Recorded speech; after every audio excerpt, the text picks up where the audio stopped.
ಮೈಸೂರು ಜಿಲ್ಲೆ ಪಿರಿಯಾಪಟ್ಟಣ ನಗರದಲ್ಲಿ ಪಟ್ಟಣದಲ್ಲಿ ಡಿ ದೇವರಾಜು ಅರಸ್ ಅವರ ಭವನದಲ್ಲಿ ಇವತ್ತು 208ನೇ ಭೀಮಾ ಕೋರೆಗಾಂವ್ ವಿಜಯೋತ್ಸವ ಕಾರ್ಯಕ್ರಮವನ್ನು ಹಮ್ಮಿಕೊಳ್ಳಲಾಗಿದೆ. ಈ ಒಂದು ಕಾರ್ಯಕ್ರಮದಲ್ಲಿ ಅಧ್ಯಕ್ಷತೆ ವಹಿಸಿರ್ತಕ್ಕಂತಹ ಆಯುಷ್ಮಾನ್ ಸಿ ತಮ್ಮಣ್ಣಯ್ಯ ಸರ್ ಅವರೇ ಮತ್ತು ಪ್ರಾಸ್ತಾವಿಕವಾಗಿ ತಮ್ಮನ್ನೆಲ್ಲ ಉದ್ದೇಶಿಸಿ ಮಾತನಾಡಿದಂತಹ ಮತ್ತು ಈ ಕಾರ್ಯಕ್ರಮದ ಸಂಘಟಕರು ಆಗಿರ್ತಕ್ಕಂತಹ ಆಯುಷ್ಮಾನ್ ಐಲಾಪುರ ರಾಮು ಎಸ್ ಅವರೇ ಮತ್ತು ವೇದಿಕೆ ಮೇಲೆ ಆಸೀನರಾಗಿರ್ತಕ್ಕಂತಹ ಭೀಮ ವಿಜಯ ಪತ್ರಿಕೆ ಸಂಪಾದಕರಾದಂತಹ ಆಯುಷ್ಮಾನ್ ಸ್ಟೀವನ್ ಪ್ರಕಾಶ್ ಅವರೇ ಮತ್ತು ಆಯುಷ್ಮಾನ್ ಚೆನ್ನಪ್ಪ ನವಿಲೂರ್ ಅವರೇ, ಆಯುಷ್ಮಾನ್ ಸೋಮಶೇಖರ್ ಆವರ್ತಿ ಅವರೇ, ಆಯುಷ್ಮಾನ್ ರಾಜಣ್ಣ ದೊಡ್ಡ ಹರವೆ ಅವರೇ, ಆಯುಷ್ಮಾನ್ ಶೇಖರ್ ಅವರೇ, ಆಯುಷ್ಮಾನ್ ಶಿವಣ್ಣ ಬಿ ರಾಂಪುರ ಅವರೇ ಮತ್ತು ವೇದಿಕೆ ಮೇಲಿರ್ತಕ್ಕಂಥ ಎಲ್ಲ ಗಣ್ಯರೇ, ಹಿರಿಯರೇ ಮತ್ತು ಇಲ್ಲಿ ಸೇರಿರ್ತಕ್ಕಂಥ ಎಲ್ಲ ಬಂಧುಗಳೇ ಮತ್ತು ವಿದ್ಯಾರ್ಥಿಗಳೇ ಮತ್ತು ಎಲ್ಲ ಮಹಿಳೆಯರೇ, ಮಕ್ಕಳೇ, ಇವತ್ತು ಇಡೀ ದೇಶದಾದ್ಯಂತ ಅಥವಾ ಜಗತ್ತಿನಾದ್ಯಂತ ಹೊಸ ವರ್ಷವನ್ನ ಎಲ್ಲರೂ ಆಚರಿಸ್ತಾ ಇದ್ದಾರೆ.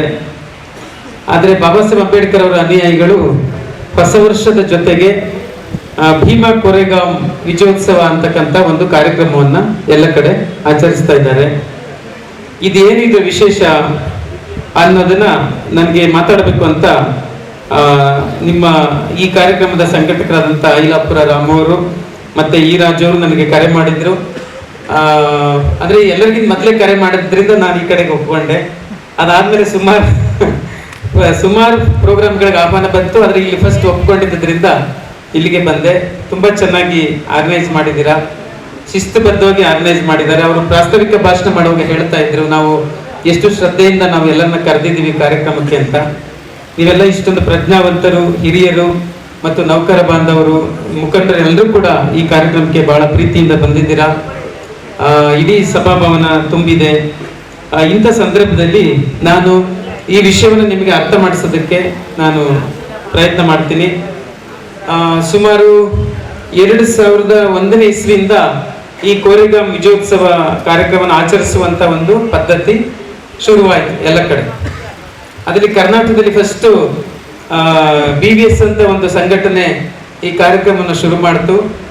ಅದಾದ್ಮೇಲೆ ಎಲ್ಲರೂ ಕೂಡ ಒಂದು ಪ್ರಾರಂಭ ಮಾಡಿದ್ರು. ಈಗಂತೂ ಬಹಳ ದೂರಿಯಾಗಿ ಎಲ್ಲ ಕಡೆ ಇವತ್ತಷ್ಟೇ ಈ ತಿಂಗಳ ಪೂರ್ತಿ ಕಾರ್ಯಕ್ರಮಗಳಿದ್ದಾವೆ. ನನಗೂ ಇನ್ನು ಸುಮಾರು ಕಾರ್ಯಕ್ರಮಗಳಿಗೆ ಕರೆದಿದ್ದಾರೆ, ತೆರೆ ದಿವಸನೂ ಕರೆದಿದ್ದಾರೆ. ಸೊ ಕೋರೆಗಾಂವ್ ವಿಜಯ ಅಂದ್ರೆ ಏನು ಅನ್ನೋದನ್ನ ನೀವು ಮೊದಲು ಅರ್ಥ ಮಾಡ್ಕೋಬೇಕು. ಕೋರೆಗಾಂವ್ ಅನ್ನೋದು ಒಂದು ಊರಿನ ಹೆಸರು ಅಷ್ಟೇ. ಅದು ಇವತ್ತಿನ ಪೂನಾ ನಗರಕ್ಕೆ ಸಮೀಪ ಇರುವಂತಹ ಭೀಮಾ ನದಿ ತೀರದಲ್ಲಿರುವಂತಹ ಒಂದು ಸ್ಥಳದ ಹೆಸರು. ಅಲ್ಲಿ 1818ನೇ ಇಸ್ವಿಯಲ್ಲಿ ನಡೆದಂತಹ ಒಂದು ಯುದ್ಧದ ಒಂದು ವಿಷಯವನ್ನ ಈ ಕೋರೆಗಾಂವ್ ಕದನ ಹೇಳುತ್ತೆ.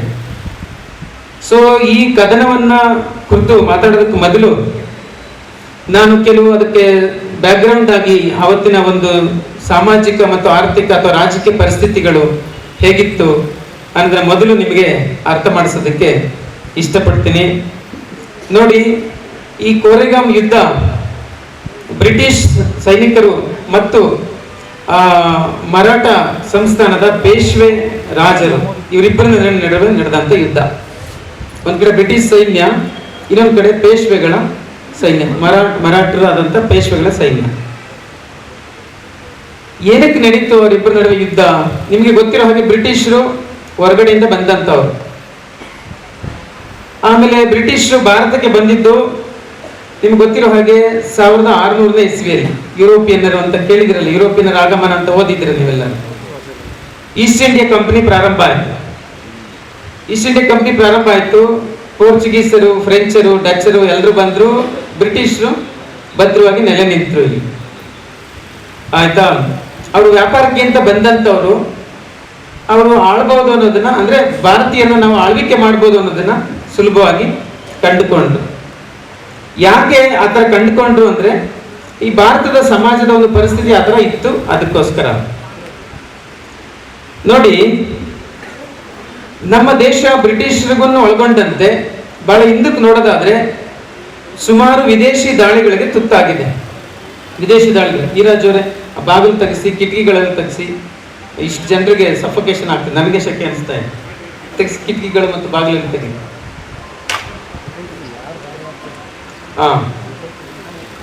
ಯಾಕೆ ಭಾರತ ಒಂದು ವಿದೇಶಿ ದಾಳಿಗಳಿಗೆ ತುತ್ತಾಯ್ತು? ವಿದೇಶಿಯರು ದಾಳಿ ಮಾಡುವಾಗ ಭಾರತೀಯರು ಏನ್ ಮಾಡ್ತಿದ್ರು, ಯಾಕೆ ತಡಿಲಿಲ್ಲ ಅಂತೆಲ್ಲ ಪ್ರಶ್ನೆ ಬರುತ್ತೆ. ಅದಕ್ಕೋಸ್ಕರ ಒಂದು ಸ್ವಲ್ಪ ನಿಮಗೆ ಏನ್ಷಿಯಂಟ್ ಇಂಡಿಯಾಕ್ಕೆ ಅಂದ್ರೆ ಪ್ರಾಚೀನ ಭಾರತದ ಕಡೆಗೆ ನಿಮಗೆ ಕರ್ಕೊಂಡು ಹೋಗ್ತೀನಿ. ನೋಡಿ, ಭಾರತದಲ್ಲಿ ಕ್ರಿಸ್ತಪೂರ್ವ 3ನೇ ಶತಮಾನ 4ನೇ ಶತಮಾನ ಈ ಸಂದರ್ಭದಲ್ಲಿ ಇದ್ದಂತಹ ಮೌರ್ಯ ಸಾಮ್ರಾಜ್ಯದಲ್ಲಿ ಭಾರತ ದೇಶ ತುಂಬಾ ಸುಭಿಕ್ಷವಾಗಿತ್ತು ಮತ್ತು ದೊಡ್ಡ ಭೂಪಟವನ್ನ ಹೊಂದಿತ್ತು. ನೀವು ಹಿಸ್ಟ್ರಿಯಲ್ಲಿ ಓದುವಾಗ ನಿಮ್ಗೆ ಅಶೋಕನ ಸಾಮ್ರಾಜ್ಯ ಎಷ್ಟು ವಿಶಾಲವಾಗಿತ್ತು ಅಂತ ನಿಮ್ಗೆ ಗೊತ್ತಾಗುತ್ತೆ. ತುಂಬಾ ಸುಭಿಕ್ಷವಾಗಿತ್ತು, ಬಹಳ ದೊಡ್ಡ ಭೂಪಟವನ್ನ ಹೊಂದಿತ್ತು. ಮೌರ್ಯರು ಬೌದ್ಧ ಧರ್ಮವನ್ನ ಅನುಸರಿಸಿ ರಾಜ್ಯಭಾರವನ್ನ ಮಾಡಿದಂಥವ್ರು ಮತ್ತು ಭಾರತದ ಕೀರ್ತಿಯನ್ನ ಮುಗಿಲೆತ್ತರಕ್ಕೆ ಬೆಳೆಸಿದಂಥವ್ರು ಮತ್ತು ಭಾರತದ ಕೀರ್ತಿಯನ್ನ ಇಡೀ ಜಗತ್ತಿನ ಬೇರೆ ಬೇರೆ ದೇಶಗಳಿಗೂ ಕೂಡ ಸ್ಪ್ರೆಡ್ ಮಾಡಿದಂಥವ್ರು ಮೌರ್ಯರು. ಆ ನಂತರ ಕ್ರಿಸ್ತಪುರ 185ರಲ್ಲಿ ಮೌರ್ಯ ಸಾಮ್ರಾಜ್ಯ ಕೊನೆಯಾಗಿ ಶುಂಗ ಸಾಮ್ರಾಜ್ಯ ಪ್ರಾರಂಭ ಆಗುತ್ತೆ. ಆ ಶುಂಗ ಸಾಮ್ರಾಜ್ಯ ಪ್ರಾರಂಭ ಆದಾಗ ಮನುಸ್ಮೃತಿ ಅಂತಕ್ಕಂಥ ಒಂದು ಕಾನೂನು ಗ್ರಂಥ ರಚನೆ ಆಗುತ್ತೆ 185ನೇ ಇಸ್ವಿ. ಆ ಮನುಸ್ಮೃತಿ ಅಂತಕ್ಕಂಥ ಒಂದು ಕಾನೂನು ಗ್ರಂಥ, ಅದನ್ನ ಹಿಂದೂ ಲಾ ಬುಕ್ ಅಂತ ಕರೀತಾರೆ, ಹಿಂದೂ ಕಾನೂನು ಗ್ರಂಥ ಅಂತ ಕರೀತಾರೆ. ಅದು ರಚನೆ ಆದ ಮೇಲೆ ಭಾರತದ ಸಮಾಜದಲ್ಲಿ ಬಹಳಷ್ಟು ಬದಲಾವಣೆಗಳು ನಡೆದಿದ್ದಾವೆ. ಸೊ ಮೌರ್ಯರ ಸಾಮ್ರಾಜ್ಯದಲ್ಲಿ ಇದ್ದಂತಹ ಬೌದ್ಧ ಧರ್ಮ ಎಲ್ಲರನ್ನೂ ಸಮಾನವಾಗಿ ಪರಿಗಣಿಸಿತ್ತು, ಎಲ್ಲರಿಗೂ ಸಮಾನವಾದಂತಹ ಅವಕಾಶವನ್ನು ಕೊಟ್ಟಿತ್ತು. ಗಂಡು ಹೆಣ್ಣು ಅನ್ನೋದೇನೆ, ಈ ವೃತ್ತಿ ಮಾಡ್ತಕ್ಕಂಥವ್ರು ಆ ವೃತ್ತಿ ಮಾಡ್ತಕ್ಕಂಥವ್ರು ಯಾವುದೇ ಭೇದವಿಲ್ಲದೆ ಎಲ್ಲರಿಗೂ ಒಂದು ಸಮಾನವಾದಂಥ ಅವಕಾಶವನ್ನ ಕಲ್ಪಿಸಿಕೊಟ್ಟಿತ್ತು. ಆದರೆ ಮನುಸ್ಮೃತಿಯಲ್ಲಿ ಬ್ರಾಹ್ಮಣರಿಗೆ, ಕ್ಷತ್ರಿಯರಿಗೆ ಮತ್ತು ವೈಶ್ಯರಿಗೆ ವಿದ್ಯೆಯನ್ನ, ಆಸ್ತಿಯನ್ನ ಮತ್ತು ಅಧಿಕಾರವನ್ನ ಮೀಸಲು ಮಾಡಲಾಯಿತು, ರಿಸರ್ವ್ ಮಾಡಲಾಯಿತು. ಅವರ ಒಟ್ಟು ಪಾಪ್ಯುಲೇಷನ್ ಒಂದು 10-15% ಇತ್ತು ಅಷ್ಟೇ, ಒಂದು 10-15%. ಓದೋರು ಅವರೇನೆ, ಅಧಿಕಾರ ಮಾಡೋರು ಅವರೇನೆ, ಮತ್ತು ವ್ಯಾಪಾರ ವಹಿವಾಟು ಹಣಕಾಸು ನಿರ್ವಹಣೆ ಎಲ್ಲ ಮಾಡ್ತಕ್ಕಂಥವ್ರು ಅವರೇ. ಇನ್ನು ಉಳಿದಂತ ಬಹುತೇಕ ಭಾರತೀಯ ಸಮಾಜವನ್ನು ಶೂದ್ರರು ಅಂತ ಪರಿಗಣಿಸಿ ಅವ್ರು ವಿದ್ಯೆ ಕಲಿಯುವಂತಿಲ್ಲ, ಅವರು ಖಡ್ಗ ಹಿಡಿಯುವಂತಿಲ್ಲ, ಅವ್ರ ಅಧಿಕಾರ ನಡೆಸುವಂತಿಲ್ಲ ಅಂತೇಳಿ ಅವ್ರ ಮೇಲೆ ರಿಸ್ಟ್ರಿಕ್ಷನ್ಸ್ನ, ನಿರ್ಬಂಧಗಳನ್ನ ಹೇರಿ ಅವ್ರನ್ನ ಸಂಪೂರ್ಣವಾಗಿ ಕಾಲಾನುಕ್ರಮದಲ್ಲಿ ಅವ್ರನ್ನ ಶಸ್ತ್ರಹೀನರನ್ನಾಗಿ ಮಾಡಲಾಯಿತು, ಅವ್ರನ್ನ ವಿದ್ಯಾಹೀನರನ್ನಾಗಿ ಮಾಡಲಾಯಿತು, ಬಡವರನ್ನಾಗಿ ಮಾಡಲಾಯಿತು. ಈಗ ಖಡ್ಗ ಹಿಡಿಯೋಂಗಿಲ್ಲ ಅಂದಾಗ ಅವರು ಶಸ್ತ್ರಹೀನರಾದ್ರು ಅಥವಾ ಗುಲಾಮರಾಗಬೇಕಾದಂತ ಪರಿಸ್ಥಿತಿ ಬಂತು. ಅಕ್ಷರ ಕಲಿಯೋಂಗಿಲ್ಲ ಅಂದಾಗ ದಡ್ಡರಾಗಬೇಕಾಗಿ ಬಂತು. ಈ ರೀತಿ ಅಧಿಕಾರ ಇಲ್ಲ ಅಂದಾಗ ಸ್ಲೇವ್ಸ್ ಆಗಿ ಕೆಲಸ ಮಾಡ್ಬೇಕಾಗಿ ಬಂತು. ಈ ತರ ಆಗೋಯ್ತು. ಈಗ ನೋಡಿ, ಮನುಸ್ಮೃತಿ ಬಂದಿದ್ದು 185 ನಂತರ, ಕ್ರಿಸ್ತಪೂರ್ವ 2ನೇ ಶತಮಾನದ ನಂತರ. ಆ ನಂತರ ಭಾರತ ವಿದೇಶಿಯರ ದಾಳಿಗೆ ತುತ್ತಾಗಿದೆ. ಯಾಕೆ ವಿದೇಶಿಯರ ದಾಳಿಗೆ ತುತ್ತಾಗಿದೆ ಅಂದ್ರೆ, ವಿದೇಶಿಯರು ಬಂದಾಗ ಅವ್ರ ವಿರುದ್ಧ ಹೋರಾಟ ಮಾಡುವಂತ ಜನರು ಇರಲಿಲ್ಲ ಭಾರತದಲ್ಲಿ. ಇಲ್ಲಿ ಬಹುಸಂಖ್ಯಾತರಿಗೆ ಹೋರಾಟ ಶಕ್ತಿ ಇತ್ತು, ಆದ್ರೆ ಖಡ್ಗ ಹಿಡಿಯುವಂತ ಹಕ್ಕಿರಲಿಲ್ಲ. ಖಡ್ಗ ಹಿಡಿಯೋರು ಕಡಿಮೆ ಸಂಖ್ಯೆಯಲ್ಲಿದ್ರು, ವಿದೇಶಿ ದಾಳಿಯನ್ನು ಎದುರಿಸುವಷ್ಟು ಶಕ್ತಿ ಸಾಮರ್ಥ್ಯ ಅವರಿಗೆ ಇರಲಿಲ್ಲ. ಹಾಗಾಗಿ ಭಾರತ ಬಹಳಷ್ಟು ವಿದೇಶಿ ದಾಳಿಗಳಿಗೆ ತುತ್ತಾಯಿತು. ನೀವು ನೋಡಿದಿರಲ್ಲ, ಗಜನಿ ಮಹಮ್ಮದ್, ಗೋರಿ ಮಹಮ್ಮದ್ 15 ಸರಿ 17 ಸರಿ ದಂಡಯಾತ್ರೆ ಮಾಡಿದ್ರಂತೆ ಅನ್ನೋದನ್ನ ಓದಕ್ಕೆ ನಮ್ಗೆ ಇಷ್ಟಿನಲ್ಲಿ ಸಂತೋಷ ಆಗುತ್ತಾ? ಯಾರು ಮಂಗೋಲರು ಬಂದ್ರಂತೆ, ಇನ್ಯಾರೋ ಹೂಣರು ಬಂದ್ರಂತೆ, ಇನ್ಯಾರ್ಯಾರೋ ಬಂದ್ರಂತೆ ಅಂತ ಓದೋಗ ಎಷ್ಟು ಬೇಸರ ಆಗುತ್ತೆ. ಅಂದ್ರೆ ಭಾರತ ಹೆಂಗಿತ್ತಂದ್ರೆ ಇದಕ್ಕೆ ರಕ್ಷಕರೇ ಇರ್ಲಿಲ್ಲ, ಯಾರು ಬೇಕಾದ್ರೂ ಬರ್ಬೋದು, ದಾಳಿ ಮಾಡಿ ಹೋಗ್ಬೋದು, ಹಂಗಿತ್ತು ಭಾರತ ದೇಶ. ಆ ತರದ ಒಂದು ಕೆಲಸ ಮನುಸ್ಮೃತಿಯಿಂದ ನಡೆದೋಗಿತ್ತು. ಅದ್ರ ಪರಿಣಾಮವೇ ಬ್ರಿಟಿಷರು ಭಾರತಕ್ಕೆ ಬಂದದ್ದು. ಅದ್ರ ಪರಿಣಾಮವೇ ಬ್ರಿಟಿಷರು ಭಾರತಕ್ಕೆ ಬಂದಿದ್ದು. ನೋಡಿ, ನಾನೀಗ ಮುಖ್ಯವಾದ ವಿಷಯಕ್ಕೆ ಬರ್ತೀನಿ. ಬ್ರಿಟಿಷರು 1600ನೇ ಇಸ್ವಿಯಲ್ಲಿ ಬಂದ್ರು. ಅವರು ಫಸ್ಟ್ ಒಂದು ಯುದ್ಧ ಗೆಲ್ತಾರೆ, ನಿಮ್ಗೆ ಗೊತ್ತಿರ್ಬೋದು, ಪ್ಲಾಸಿ ಕದನ ಅಂತ ಕೇಳಿದಿರಾ? 1757ನೇ ಇಸ್ವಿನಲ್ಲಿ ಫಸ್ಟ್ ಯುದ್ಧ ಗೆಲ್ತಾರೆ ಅವರು. ಸಿರಾಜುದ್ ದೌಲಾ ಮತ್ತು ರಾಬರ್ಟ್ ಕ್ಲೇವ್ ನಡುವೆ ನಡೆಯುತ್ತೆ ಬಂಗಾಳ ಪ್ರಾಂತ್ಯದಲ್ಲಿ ಯುದ್ಧ, ನೀವು ಓದಿರ್ತೀರಾ. ಅದು ಅವ್ರ ಫಸ್ಟ್ ಬ್ಯಾಟಲ್ ಗೆದ್ದಿದ್ದು. 1757. ಆ 1757 ನಂತರ ಬರೀ 60 ವರ್ಷದಲ್ಲಿ ಇಡೀ ದೇಶವನ್ನು ಗೆದ್ಕೋತಾರೆ ಅವರು, ಬರೀ 60 ವರ್ಷದಲ್ಲಿ. ಅದು ಮೊದಲನೇ ಯುದ್ಧ ಅಲ್ವಾ. ಕೊನೆ ಯುದ್ಧ ಯಾವುದು ಗೊತ್ತಾ? 1818ನೇ ಇಸ್ವಿಲ್ ನಡೆದಂತಹ 3ನೇ ಆಂಗ್ಲೋ ಮರಾಠ ಯುದ್ಧನೇ ಲಾಸ್ಟ್ ವಾರ್. ಇದು ಸೇರಿದಂಗೆ ಕೋರೆಗಾಮ್ ಯುದ್ಧನೂ ಸೇರಿದಂಗೆ ಅದೇ ಲಾಸ್ಟ್ ವಾರ್. ಈ 1757ರಿಂದ 1818 ಎಷ್ಟು ಅಂತ ನೀವೇ ಲೆಕ್ಕ ಹಾಕಿ. ಕೇವಲ ಒಂದು 50-60 ವರ್ಷಗಳ ಅಂತರದಲ್ಲಿ ಎಲ್ಲನೇ ಗೆದ್ಕೋತಾರೆ ಅವರು, ಇಡೀ ದೇಶನ ಗೆದ್ಕೋತಾರೆ. ಆಮೇಲೆ ಇಡೀ ದೇಶ ಅವ್ರ ಕೈಗೆ ವಶ ಆಗಿರ್ತದೆ. ಆದ್ರೆ ಮರಾಠರು ಮಾತ್ರ, ಮಹಾರಾಷ್ಟ್ರದ ಮರಾಠ ಸಂಸ್ಥಾನ ಮಾತ್ರ ಅವ್ರಿಗೆ ಬಗ್ಗಿರಲ್ಲ. ಅವ್ರು ಇನ್ನೂ ಸ್ಟ್ರಾಂಗ್ ಆಗಿರ್ತಾರ ಅವ್ರು. ಹಂಗಾಗಿ ಅವರೊಬ್ಬರನ್ನ ಗೆದ್ರೆ ಇಡೀ ದೇಶನ ಗೆದ್ದಂಗೆ ಬ್ರಿಟಿಷರು, ಅವರೊಬ್ಬರನ್ನ ಗೆದ್ರೆ ಅಂತ ಒಂದು ನಿರ್ಣಾಯಕವಾದಂತ ಸಂದರ್ಭ. ಆಮೇಲೆ ನಿಮ್ಗೆ ಗೊತ್ತಿರ್ಲಿ, ಬ್ರಿಟಿಷರು ಬಂದ್ರಲ್ಲ, ಸೈನ್ಯ ಕಟ್ಟಿದ್ರಲ್ಲ, ಅವ್ರ ಸೈನ್ಯಕ್ಕೆ ಯಾರು ಸೇರಿದ್ರು ಅಂತ ಅಂದ್ಕೊಂಡಿದ್ದೀರಾ? ಯಾರು ಸೈನ್ಯಕ್ಕೆ ಸೇರಿದವರು? ಇಲ್ಲಿನ ಪರಿಶಿಷ್ಟ ಜಾತಿ, ಪರಿಶಿಷ್ಟ ಪಂಗಡ, ಹಿಂದುಳಿದ ಜಾತಿಗಳು, ಇಲ್ಲಿನ ಕಟ್ಟುಮಸ್ತಾದಂತಹ ಯುವಕರನ್ನೇ ಅವರು ಸೈನ್ಯಕ್ಕೆ ಸೇರಿಸ್ಕೊಂಡ್ರು. ಈಗ ಅಷ್ಟು ಸೈನ್ಯನ ಅವರು ಇಂಗ್ಲೆಂಡಿಂದ ತರಕ್ ಆಗ್ತಿತ್ತಾ? ಸೈನ್ಯಕ್ಕೆ ಸೇರಿಸ್ಕೊಂಡ್ರು. ಸೊ ಇಲ್ಲಿನ ಬ್ರಾಹ್ಮಣ, ಕ್ಷತ್ರಿಯ, ವೈಶ್ಯರು ಇಷ್ಟೊಂದು ಜನರನ್ನ ಇವರು ಮನುಷ್ಯರೇ ಅಲ್ಲ ಅಂತ ಅವ್ರನ್ನ ರಿಜೆಕ್ಟ್ ಮಾಡ್ಬಿಟ್ಟಿದ್ರು, ಹೊರಗೆ ಹಾಕಿದ್ರು. ಆದ್ರೆ ಹೊರಗಡೆಯಿಂದ ಬಂದಂತ ವಿದೇಶಿಯರು ಅವ್ರನ್ನ ಸೈನಿಕರನ್ನಾಗಿ ಸೇರಿಸ್ಕೊಂಡ್ರು. ಇದೆಂತ ವಿಚಿತ್ರ ಸ್ಥಿತಿ, ಇಮ್ಯಾಜಿನ್ ಮಾಡಿದೆ. ಹಾಗಾಗಿ ಇವರು ವಿದೇಶಿಯರ ಜೊತೆಯಲ್ಲಿ ಅಥವಾ ಅವರ ಒಂದು ಸೈನ್ಯದಲ್ಲಿ ಸೇರ್ಕೊಂಡು ಕೆಲಸ ಮಾಡಬೇಕಾದಂತ ಪರಿಸ್ಥಿತಿ ಬಂತು. ಸೊ ಈ ರೀತಿ ಬ್ರಿಟಿಷರು ಮತ್ತು ಪೇಶ್ವೆಗಳ ನಡುವೆ ಸಂಘರ್ಷ ಶುರುವಾಯಿತು. ಅದೊಂದು ಲಾಸ್ಟ್ ಬ್ಯಾಟಲ್ ಅವ್ರಿಗೆ. ಮರಾಠರನ್ನ ಗೆದ್ರೆ ಇಡೀ ಇಂಡಿಯಾ ಅವ್ರ ಕೈ ವಶ ಆಗುತ್ತೆ. ಹಾಗಾಗಿ ಈ ಒಂದು ಯುದ್ಧ, ಕೋರೆಗಾಮ್ ಯುದ್ಧ, ಒಂದು ದಿಢೀರ್ ಅಂತ ಪ್ರಾರಂಭವಾದಂತ ಒಂದು ಯುದ್ಧ. 1817ನೇ ಇಸ್ವಿ ಡಿಸೆಂಬರ್ 31ನೇ ತಾರೀಕು ರಾತ್ರಿ ಪೇಶ್ವೆಗಳು ಬ್ರಿಟಿಷರ ಮೇಲೆ ದಿಢೀರ್ ಅಂತ ಯುದ್ಧಕ್ಕೆ ಕರೆ ಕೊಟ್ಬಿಡ್ತಾರೆ. ದಿಢೀರ್ ಅಂತ. ಆದ್ರೆ ಬ್ರಿಟಿಷರ ಹತ್ರ ಅಷ್ಟೊಂದು ಇನ್ನೂ ಸೈನ್ಯ ಸಜ್ಜಾಗಿರ್ಲಿಲ್ಲ ಮತ್ತು ಪ್ರಿಪರೇಷನ್ ಮಾಡ್ಕೊಂಡಿರ್ಲಿಲ್ಲ ಯುದ್ಧಕ್ಕೆ ಅಂತ. ಅವ್ರು ಆಲ್ರೆಡಿ 30,000 ಸೈನಿಕರನ್ನ ಜಮಾಯಿಸ್ಕೊಬಿಟ್ಟಿದ್ದಾರೆ, ಅಂದ್ರೆ ಕೂಡಿಸ್ಕೊಂಡಿದ್ದಾರೆ. ಇವ್ರ ಜೊತೆ ಯುದ್ಧಕ್ಕೆ ಆಹ್ವಾನಿಸ್ತಾರೆ ಮತ್ತು ಬಂದೇ ಬಿಡ್ತಾರೆ ಹತ್ರ. ಈಗ ಬ್ರಿಟಿಷರು ತುಂಬಾ ತಕ್ಷಣಕ್ಕೆ ಡಿಸಿಷನ್ ತಗೋಬೇಕು ಮತ್ತು ತಕ್ಷಣಕ್ಕೆ ಯುದ್ಧಕ್ಕೆ ರೆಡಿ ಆಗ್ಬೇಕು. ಏನ್ ಮಾಡೋದು? ಆಗ ಅವರೊಂದು ತಂತ್ರನ ಬಳಸ್ತಾರೆ ಬ್ರಿಟಿಷರು. ಏನ್ ತಂತ್ರ ಅಂದ್ರೆ, ಇಷ್ಟು ದೊಡ್ಡ ಸೈನ್ಯವನ್ನ, ಸುಮಾರು 30,000 28,000 ಇರ್ತಕ್ಕಂಥ ದೊಡ್ಡ ಸೈನ್ಯವನ್ನ ನಾವು ಎದುರಿಸಕ್ಕಂತೂ ನಮ್ಮ ಹತ್ರ ಈಗ ಅಷ್ಟು ಸೈನ್ಯ ಇಲ್ಲ, ಕಡಿಮೆ ಸೈನ್ಯ ಇದೆ. ಆದ್ರೂ ಅವ್ರನ್ನ ಫೈಟ್ ಮಾಡ್ಲೇಬೇಕು, ಸೋಲಿಸ್ಲೇಬೇಕು. ಅದಕ್ಕೆ ಏನ್ ಮಾಡ್ಬೇಕು? ಪೇಶ್ವೆಗಳನ್ನ ವಿರೋಧಿಸುವಂತಹ ಮನಸ್ಥಿತಿ ಇರೋ ಸೈನಿಕರು ಯಾರು? ಪೇಶ್ವೆಗಳ ಹೆಸರು ಎತ್ತಿದ್ರೆ ಸಾಕು ಕೋಪ ಬರುವಂತ, ಕಿಡಿಕಿಡಿ ಆಗುವಂತ ಸೈನಿಕರು ಯಾರು? ಅದನ್ನ ಹುಡುಕ್ತಾರೆ. ತಂತ್ರ, ಅದು ಯುದ್ಧ ತಂತ್ರ. ಅಂತವ್ರು ಯಾರು ಅಂದ್ರೆ ಮಹರ್ ಸೈನಿಕರು, ಮಹಾರಾಷ್ಟ್ರದ ಮಹರ್ ಸೈನಿಕರು. ಅವ್ರಿಗೆ ಪೇಶ್ವೆಗಳ ಮೇಲೆ ಶತಶತಮಾನದ ಜಿದ್ದು. ಯಾಕೆ ಶತಶತಮಾನದ ಜಿದ್ದು ಅಂದ್ರೆ, ಪೇಶ್ವೆಗಳು ಮನುಸ್ಮೃತಿಯ ಫಾಲೋವರ್ಸ್ ಆಗಿದ್ರು. ಮನುಸ್ಮೃತಿನಲ್ಲಿ ಶೂದ್ರರ ಬಗ್ಗೆ, ಅಸ್ಪೃಶ್ಯರ ಬಗ್ಗೆ, ಮಹಿಳೆಯರ ಬಗ್ಗೆ ತುಂಬಾ ಕೀಳಾಗಿ ಬರೆಯಲಾಗಿದೆ. ಹಾಗಾಗಿ ಅವರು ಮನುಸ್ಮೃತಿಯ ಫಾಲೋವರ್ಸ್. ಅಸ್ಪೃಶ್ಯರನ್ನ ಮನುಷ್ಯರ ತರ ನೋಡ್ತಾ ಇರ್ಲಿಲ್ಲ, ಅವರು ಬಹಳ ಕೀಳಾಗಿ ನೋಡ್ತಾ ಇದ್ರು. ಅದಕ್ಕೆ ಇವ್ರಿಗೆ ಅವ್ರ ಮೇಲೆ ಜಿದ್ದು. ಮತ್ತು ಪೇಶ್ವೆಗಳ ಆಳ್ವಿಕೆಯಲ್ಲಿ ಅಸ್ಪೃಶ್ಯರ ಮೇಲೆ ತುಂಬಾ ಕ್ರೂರವಾದಂತ ಒಂದು ಆಚರಣೆಗಳನ್ನೆಲ್ಲವನ್ನ ಜಾರಿಗೆ ತಂದಿದ್ರು.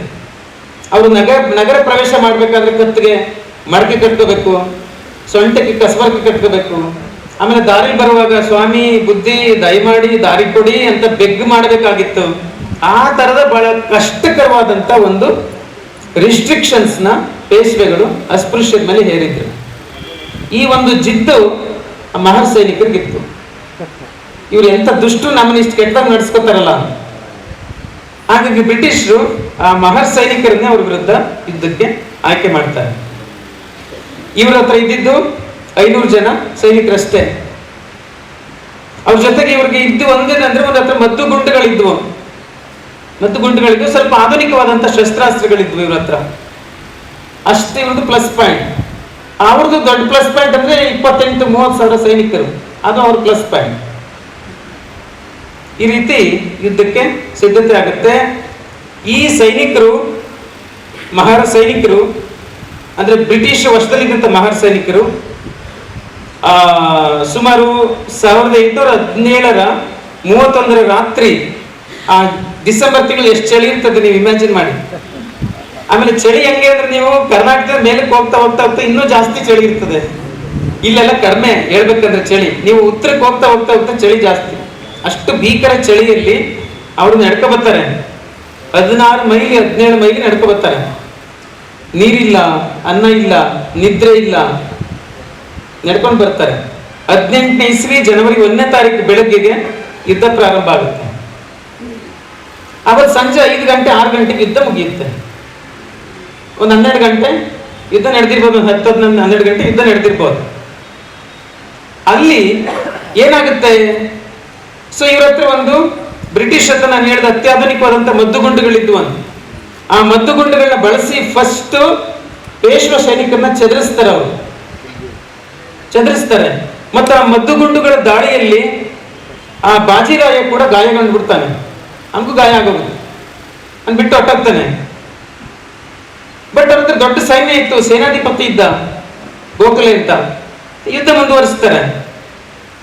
ಫಸ್ಟ್ ಪೇಶ್ವೆ ಸೈನಿಕರಿಗೆ ಸೋಲಾಗುತ್ತೆ, ದಿಕ್ತಪ್ತಾರೆ ಮತ್ತು ಬಹಳ ಚಲ್ಲಪಿಲ್ಲಿಯಾಗಿ ಹೋಗ್ತಾರೆ ಅವರು. ಆದ್ರೆ ಆ ನಂತರ ಯುದ್ಧ ತಂತ್ರನ ಬದಲಿಸಿ ಬೇರೆ ಬೇರೆ ದಾರಿಗಳ ಮೂಲಕ ಮಹಾರ್ ಸೈನಿಕರನ್ನ ಸುತ್ತುವರೆದು ಬಿಡ್ತಾರೆ. ಮತ್ತೆ ಇವ್ರ ಹತ್ರ ಇದ್ದ ಮದ್ದುಗುಂಡುಗಳು ಕೂಡ ಖಾಲಿಯಾಗೋಗುತ್ತೆ. ಈಗ ಅವರು 16,000 ಸೈನಿಕರ ನಡುವೆ ಇವರು 500 ಜನ ಹೋರಾಟ ಮಾಡ್ಬೇಕಲ್ಲ, ಏನ್ ಮಾಡೋದು? ಆಗ ಇವರ ಕ್ಯಾಪ್ಟನ್ ಆಗಿದ್ದಂತ ಸ್ಟಂಡನ್ ಅಂತಕ್ಕಂಥ ವ್ಯಕ್ತಿ, ನಮಗಾಗಲ್ಲ, ಯುದ್ಧ ಗೆಲ್ಲಕ್ಕಾಗಲ್ಲ ಅಂತೇಳಿ ಅವನು ಶರಣಾಗಿ ಅಂತ ಆದೇಶ ಮಾಡ್ಬಿಡ್ತಾನೆ. ಮಹಾರ್ ಸೈನಿಕರು ಶರಣಾಗ್ಬಿಡಿ ಅಂತ. ಅದನ್ನ ಕೇಳಿ ಮಹಾರ್ ಸೈನಿಕರು ರೊಚ್ಚಿಗೆದ್ದು ಬಿಡ್ತಾರೆ. ಶರಣಾಗದ ಈ ದುಷ್ಟರ ಮುಂದೆಗಡೆ, ಈ ಕಟಕರ ಮುಂದೆ ಶರಣಾಗದ ಸಾಧ್ಯವಿಲ್ಲ, ನಾವು ಎಲ್ಲರೂ ಸಾಯ್ತೀವಿ ಬೇಕಾದ್ರೆ, ಆದ್ರೆ ಶರಣಾಗಲ್ಲ, ನಾವು ಫೈಟ್ ಮಾಡ್ತೀವಿ, ಕೊನೆ ಉಸಿರಿರೋರ್ಗು ಫೈಟ್ ಮಾಡ್ತೀವಿ ಅಂತೇಳಿ ಅವರು ಎಲ್ಲಾ ಸೈನಿಕರು ಒಕ್ಕೊರಲಿಂದ ಕೂಗ್ಬಿಡ್ತಾರೆ, ನಾವು ಫೈಟ್ ಮಾಡ್ತೀವಿ. ಆಗ ಕ್ಯಾಪ್ಟನ್ ಸ್ಟಂಡನ್ಗೂ ಸಹಿತ ಹುಮ್ಮಸ್ ಬರುತ್ತೆ. ಸೈನಿಕರಿಗೆ ಎಷ್ಟು ಧೈರ್ಯ ಇರುವಾಗ ನಾನೇ ಭಯ ಪಡ್ಬೇಕಂತ, ಇವರ ಎಷ್ಟು ಸೈನ್ಯ ಧೈರ್ಯದಿಂದಿದ್ದಾರೆ, ಎಸ್ ಮುನ್ನುಗ್ಗಿ ಅಂತೇಳಿ ಅವನು ಆರ್ಡರ್ ಮಾಡ್ತಾನೆ. ಆಗ ಅವರು ಖಡ್ಗದ ಒಂದು ಕೈಚಳಕವನ್ನು ತೋರಿಸ್ತಾರೆ. ಬಂಧುಗಳೇ, ಆ ಯುದ್ಧದ ಒಂದು ಫೇಟ್, ಆ ಯುದ್ಧದ ಒಂದು ದಿಕ್ಕೆ ಬದಲಾಗೋಗುತ್ತೆ. ತುಂಬಾ ವೇಗವಾಗಿ ಒಬ್ಬೊಬ್ಬ ಮಹಾ ಸೈನಿಕನು ಸಹಿತ 10 ಜನ, 15 ಜನ, 20 ಜನ ಈ ತರ ಅವರು ಒಬ್ಬೊಬ್ಬರನ್ನ ಕೊಲ್ತಾ ಬರ್ತಾರೆ ತುಂಬಾ ಸ್ಪೀಡ್ ಆಗಿ. ಇದೊಂಥರ ಶತಮಾನದ ಸಿಟ್ಟು. ನಿಮ್ಮ ಪ್ರಾಸ್ತಾವಿಕ ಭಾಷಣ ಮಾಡುವಾಗ ರಾಮ ಹೇಳಿದ್ರಲ್ಲ, ಇದು ಘನತೆಗೆ ಗೌರವಕ್ಕೆ ನಡೆದಿರುವಂತ ಯುದ್ಧ ಅಂತ, ಇನ್ಯಾವುದೋ ಆಸ್ತಿಗೋ ಇನ್ಯಾವುದೋ ಹೆಣ್ಣಿಗೋ ಅಲ್ಲ ಅಂತ. ಹಂಗಾಗಿ ಶತಮಾನದ ಸಿಟ್ಟು. ಹಂಗಾಗಿ ಸಂಜೆಯಷ್ಟೊಳಗಡೆ ಆ ಪೇಶ್ವ ಸೈನಿಕರನ್ನ ಸೋಲಿಸ್ತಾರೆ. ಆ ಸೇನಾಧಿಪತಿಯಾದಂತಹ ಗೋಖಲೆ, ಅವನ ಮಗ ಸತ್ತೋಗ್ಬಿಡ್ತಾನೆ, ಅವನು ಮಗನ ಹೆಣ ಎತ್ಕೊಂಡು ಅವನು ಹೊರಟೋಗ್ತಾನೆ. ಈ ಕಡೆ ಪೇಶ್ವೆ ಬಾಜಿರಾಯನು ಹೊರಟೋಗ್ತಾನೆ. ಸೈನಿಕರೆಲ್ಲ ದಿಕ್ಕಾಪಾಲಾಗಿ ಹೋಗ್ತಾರೆ ಅವರು, ಹಂಗಾಗಿ ಸೋತೋಗ್ತಾರೆ. ಈ ರೀತಿ 500 ಜನ ಮಹಾರ್ ಸೈನಿಕರು 30,000 ಸೈನಿಕರನ್ನ ಒಂದೇ ಒಂದು ದಿವಸದ ಯುದ್ಧದಲ್ಲಿ ಸೋಲಿಸ್ತಾರೆ. ಇದು ಬ್ರಿಟಿಷರಿಗೂ ಆಶ್ಚರ್ಯ, ಬ್ರಿಟಿಷ್ ರಾಣಿಗೂ ಆಶ್ಚರ್ಯ. ಇದೆಂತ ಒಂದು ಪ್ರೌಡೆಸ್ಟ್ ಆದಂತ ಒಂದು ಟ್ರಿಯಂಪ್, ಇದು ಎಂತ ಹೆಮ್ಮೆ ಪಡುವಂತ ಯುದ್ಧ ಇದು. ಅದು ಈಸ್ಟಲ್ಲಿ, ಪೂರ್ವ ರಾಷ್ಟ್ರಗಳಲ್ಲಿ ಇಷ್ಟು ದೊಡ್ಡ ಯುದ್ಧನ, ಇಂಥ ಯುದ್ಧನ ನಾವೆಂದೂ ನೋಡಿಲ್ಲ ಅಂತ ಅವ್ರಿಗೆ ಆಶ್ಚರ್ಯ ಆಗುತ್ತೆ. ಹಾಗೆ ಈ ಒಂದು ಯುದ್ಧವನ್ನ ಚರಿತ್ರೆಯಲ್ಲಿ ದಾಖಲಿಸಬೇಕು ಅಂತೇಳಿ ಅದೇ ಒಂದು ಸ್ಥಳದಲ್ಲಿ ಬ್ರಿಟಿಷ್ ಗೌರ್ಮೆಂಟ್ ಒಂದು ಸ್ಮಾರಕನ ಕಟ್ಟಿಸುತ್ತೆ. ಅಲ್ಲಿ ಯಾರು ಮಡಿದ್ರು ಸತ್ತೋದ್ರು ಅವ್ರಿಗೆ ರಾಜ್ಯಲಕ್ಷ್ಮಿ ಅಂತಕ್ಕಂಥವಳು ಈ ಸೈನಿಕರ ಖಡ್ಗಗಳೆಂಬ ಕನ್ನೈದಿರ ವನದಲ್ಲಿ ವಾಸಿಸ್ತಾಳೆ ಅಂತ, ವಾಸಿಸುವಂತ ಚಂಚಲಿಯಾದ ದುಂಬಿ ಅಂತ ಒಂದು ವರ್ಣನೆ ಬರ್ತದೆ ಅಲ್ಲಿ. ಅಂದ್ರೆ ರಾಜ್ಯ ಖಡ್ಗದ ಮೇಲೆ ನಿಂತ್ಕೊತಾಯಿತು. ಬಟ್ ಈಗ ಅದು ನಾಲೆಡ್ಜ್ ಮೇಲೆ ನಿಂತಿದೆ, ಪೆನ್ನಿನ ಮೇಲೆ ನಿಂತಿದೆ, ನೀವು ಹಾಕೋ ಮತದಾನದ ಮೇಲೆ ನಿಂತಿದೆ. ಅದ್ರ ಮೇಲೆ ಇವತ್ತು ರಾಜ್ಯ ಡಿಸೈಡ್ ಆಗುತ್ತೆ. ಹೀಗಾಗಿ ರಾಜ್ಯದಾದ್ಯಂತ, ದೇಶದಾದ್ಯಂತ ಇರುವಂತಹ ಅಂಬೇಡ್ಕರ್ ವಾದಿಗಳು ಇದನ್ನ ಹೇಗೆ ಸ್ಫೂರ್ತಿಯಾಗಿ ತಗೋಬೇಕು, ಅನ್ನೋದಕ್ಕೆ ನಾನು ಒಂದ್ 2-3 ಘಟನೆಗಳನ್ನ ಹೇಳ್ತೀನಿ. ಆಯ್ತೆ ನೋಡಿ, ಈ ಮಹರ್ ಸೈನಿಕರ ಒಂದು ಅನ್ಫಾರ್ಚುನೇಟ್ ಅಥವಾ ಒಂದು ಹತಭಾಗ್ಯತನ ಅಥವಾ ನತದೃಷ್ಟತನ ಯಾವ ತರ ಇತ್ತು ಅಂದ್ರೆ, ಬ್ರಿಟಿಷ್ ಜೊತೆ ಸೇರಿ ತಮ್ಮ ಸ್ವದೇಶಿಯರ ವಿರುದ್ಧನೇ ಹೋರಾಡುವಂತ ಅನಿವಾರ್ಯತೆ ಇತ್ತು. ಮತ್ತೆ ಇಲ್ಲಿ ಇನ್ನೂ ಒಂದು ಗಮನಿಸ್ಬೇಕು ನೀವು, ಇಲ್ಲಿನ ಬ್ರಾಹ್ಮಣರು, ಕ್ಷತ್ರಿಯರು, ವೈಶ್ಯರು ಇವರು ರೂಲಿಂಗ್ ಕ್ಲಾಸ್ ಆಗಿದ್ರಲ್ವಾ, ಆಳ್ವರ್ಗ ಆಗಿದ್ರಲ್ವಾ. ಈಗ ಡಿಪ್ಲೊಮಸಿ ಅಂತ ಒಂದು ವರ್ಡ್ ಇದೆ ಇಂಗ್ಲಿಷ್ ಅಲ್ಲಿ, ರಾಜತಾಂತ್ರಿಕತೆ ಅಂದಾಗ ಒಬ್ಬ ರಾಜ ಯಾವ ದಾಳವನ್ನು ಉರುಳಿಸ್ತಾನೆ ಅದಕ್ಕೆ ಪ್ರತಿಯಾಗಿ ಇನ್ನೊಂದು ದಾಳನ ಎದುರಾಳಿ ಉರುಳಿಸಬೇಕು ಅಲ್ವಾ. ಬ್ರಿಟಿಷರು ಅಸ್ಪೃಶ್ಯರನ್ನ, ಹಿಂದುಳಿದ ಜನರನ್ನ ಸೈನಿಕರನ್ನಾಗಿ ಸೇರಿಸಿಕೊಂಡು ಈ ವಿರುದ್ಧ, ಮರಾಠರ ವಿರುದ್ಧ ಅಥವಾ ಇಲ್ಲಿನ ದೇಶೀಯ ರಾಜರ ವಿರುದ್ಧ ಸೈನ್ಯ ಕಟ್ಟುವಾಗ ಈ ಬ್ರಾಹ್ಮಣರು, ಕ್ಷತ್ರಿಯರು, ವೈಶ್ಯರು ಮಣ್ಣು ತಿಂತಿದ್ರ? ಬುದ್ಧಿ ಬೇಡವ ಇವರಿಗೆ? ಬುದ್ಧಿ ಬೇಡವ? ತಮ್ಮ ಸ್ವದೇಶಿಯರನ್ನ ಅವರು ಸೆಳ್ಕೊತಾ ಇದ್ದಾರೆ, ನಮ್ಮ ಸ್ವದೇಶಿಯರನ್ನ ತಕೊಂಡವರು ಸೈನ್ಯ ಕಟ್ಕೋತಾ ಇದ್ದಾರೆ, ನಮ್ಗೆ ತೊಂದರೆ ಆಗುತ್ತೆ ಅನ್ನೋದು ಕಾಮನ್ ಸೆನ್ಸ್ ಬೇಡವ ಇವ್ರಿಗೆ? ಏನಾದ್ರೂ ಆಗ್ಲಿ ನಮ್ ಜಾತಿ ಉಳಿಲಿ ಅಂತ ಅಲ್ವಾ? ಏನಾದ್ರು ದೇಶ ಹಾಳಾಗೋಗ್ಲಿ, ದೇಶ ನಾಶ ಆಗೋಗ್ಲಿ, ಬಟ್ ನಮ್ ಜಾತಿ, ನಮ್ ಧರ್ಮ ಇವು ಮಾತ್ರ ಚೆನ್ನಾಗಿರ್ಬೇಕಂತ. ಎಂತ ಹುಚ್ಚತನ, ಎಂತ ಪೆದ್ದತನ ಇದು ನೋಡಿ, ಯೋಚನೆ ಮಾಡಿದೀನಿ. ಆದ್ರೆ ಅಸ್ಪೃಶ್ಯರನ್ನ ಅವರು ಜೊತೆ ಕರ್ಕೊಂಡ್ರೆ ಇವರೇ ಕರ್ಕೋಬೋದಾಗಿತ್ತು, ಇವರೇ ಜೊತೆ ಕರ್ಕೋಬೋದಾಗಿತ್ತು, ಇವರೇ ದೊಡ್ಡ ಸೈನ್ಯ ಕಟ್ಬೋದಾಗಿತ್ತು. ಈ ವಿಚಾರದಲ್ಲಿ ಸವರ್ಣೀಯರು ಆತ್ಮಾವಲೋಕನ ಮಾಡ್ಕೋಬೇಕು. ಇದೆಲ್ಲ ಡಿಪ್ಲೊಮಸಿ, ಇದೆಲ್ಲ ಡಿಪ್ಲೊಮಸಿ. ಆಳುವಂತವ್ರು ತಲೆ ಓಡಿಸ್ಬೇಕಾದಂತ ಡಿಪ್ಲೊಮಸಿ ಇದು. ಆಯ್ತಾ?